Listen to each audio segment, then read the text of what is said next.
Hey everyone, Off the Cuff Reviews here. My name is Alex and today I have a special new video. We are going to be talking about the movie Bullet Train, so let's get into it.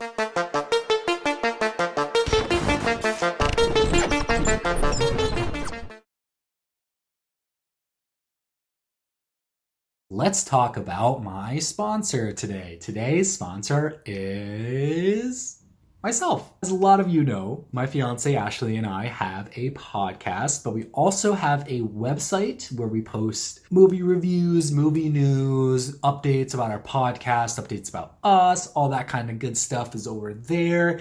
But we also have an online store, which you can also find on our website. But this online store has artwork currently that was made by my fiance, and I kind of helped a little bit, but most of it was done by my fiance, DIY style. She's painting all of these and we are selling them on our website. We are going to be trying to push that. We have new merch ideas coming. You guys should definitely stick around for that. We're coming up with the ideas for the merch right now, and we're going to be dropping it on that site, so definitely go check it out. The link is down below in the description. If you guys want to check out any of the artwork that we have listed so far, and maybe if you guys want to request anything customized or anything new that we haven't listed there, let us know, hit us in the DMs, and we'll be happy to answer. Now let's get back to the video. So Bullet Train is a 2022 action film that was written and directed by David Leitch, I think is how you say his name.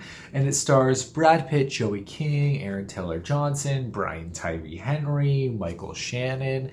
And to be honest, I was actually pretty surprised Michael Shannon was actually in this. And I'll be honest, I don't mind Brad Pitt and stuff. I actually do like Joey King and I like Brian Tyree Henry. So I was thinking that this movie would kind of be up my speed. Like I would like this a little bit. I do like action movies. And this movie takes place completely pretty much on a train. It's about an assassin who has to carry out a job while he's like on the train, and it seems like it's a premise that may have played out before previously. There's been other movies that have done this thing where they've made it all in one setting, like where the whole movie takes place on a train, or maybe it takes place in one room.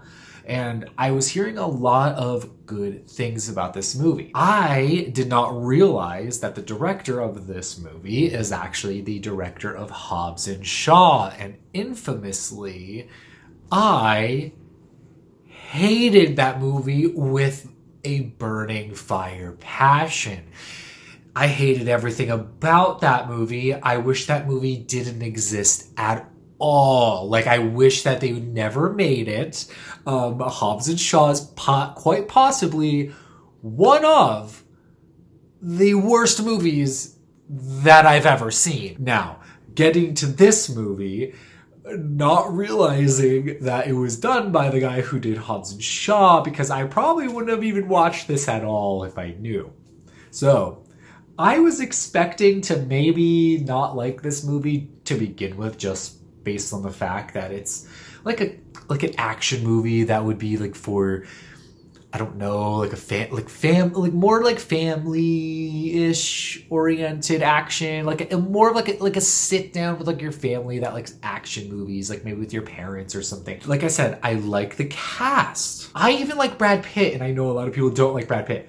I like Brad Pitt. I like Joey King. In fact, I like Joey King in pretty much everything she's done besides this movie. Really didn't like her in this movie, but let's be real, it was probably like out of her control. I mean, she tried to carry this movie on her back, but she couldn't because, well, if you watched it, you would know. There's not much to carry. There was just everything about this movie was. It felt like it was forced.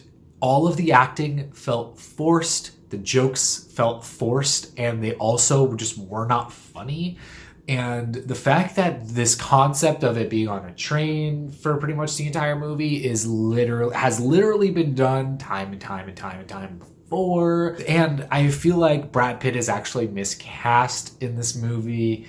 It would have probably been way better without Brad Pitt, even though I do like Brad Pitt. Just this movie was not for him. The action was done very cheap. It just looked cheap. cheaply made. Like, this movie looked cheaply made, and I feel like that's not what we deserve as moviegoers. Moviegoers deserve better. Moviegoers deserve you to actually put like your passion and you make it into something that like we deserve to sit through, and not just like a narcissistic like pile of crap, in which I think that this was. But to be fair, this was a little better than Hobbs and Shaw. I'm kind of at a loss. I'm trying to literally find good things to say about this movie.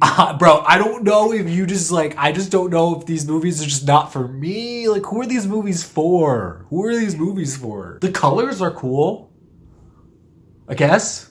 You have colorful, cool neon lights in this movie, which is cool. I'll be honest, I was surprised to see Michael Shannon in this movie. Like, when he popped on screen, I was like, okay, that's Michael Shannon.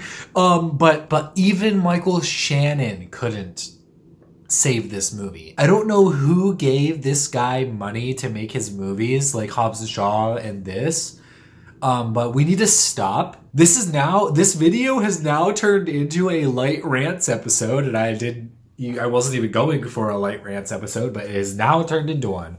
But I must tell you, I am not a huge fan of this guy's work. And I just don't know if it's just me, because I'm just confused as to who these movies are for. Because even if you like action, listen, I know my primary movies that I watch are like horror movies and sometimes comedy. But if you know anything about me, I literally grew up watching action movies. That's what I grew up. That was my foundation of movies. I started out with horror and action. That's what I loved from when I was real little. Like, I'm talking about when everyone was like still watching like cartoons. I was watching action movies.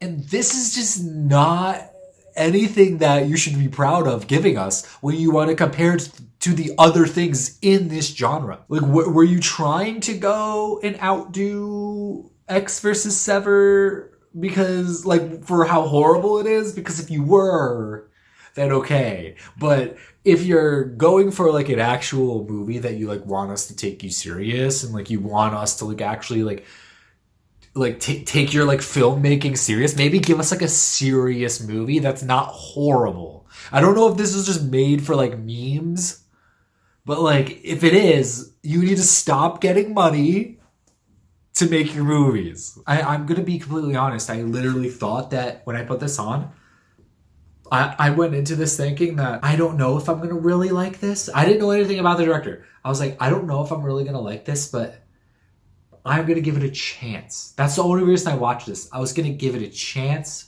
I thought it had promise, because I was like, the cast is good. I love the cast. The trailer looked okay, but then they gave us this. I don't know, man. It might be time for this guy to hang up the ropes, you know? It might be time for this David guy to just give it up. He directed Deadpool 2.